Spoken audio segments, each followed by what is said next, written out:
The VP Fair, as I had researched it over the years, is a celebration of a Union strike back around 1878. It was very violent, with the militia whipping both blacks and whites. And after that, it was the power structure was trying to think of a way to bring the community back together, and someone come up with this idea of a parade. Who could denounce a parade? So that's how they put on this, the first veiled prophet. The very first veiled prophet was dressed up in a Klansman outfit. And over the years, because of public opinion, I would think, it fell out of grace.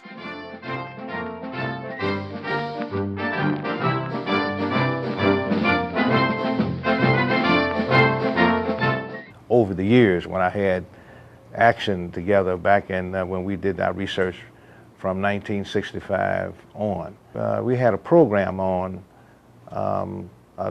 attacking large businesses for their inability or for their refusal to hire black men. We discovered that most of these jobs among those large businesses were, the heads of these companies were part of the Veiled Prophet organization. And we also further discovered that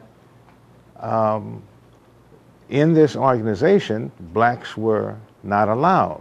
We could see that socially, even though this is a social organization, it was discriminatory. So if they were going to be party to a racist social organization, then it stands to reason that they will not, under any circumstances, be legitimate in their so-called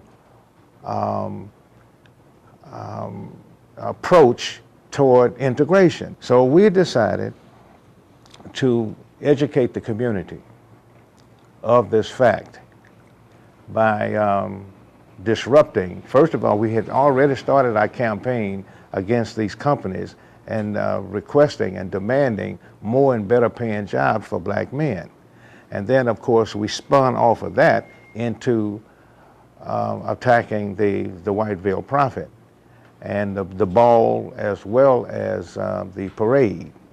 We picketed it from 1965 all the way, picketed the ball, and always carried on some form of civil disobedience against the parade from that point up until the time that we actually unveiled the veiled prophet.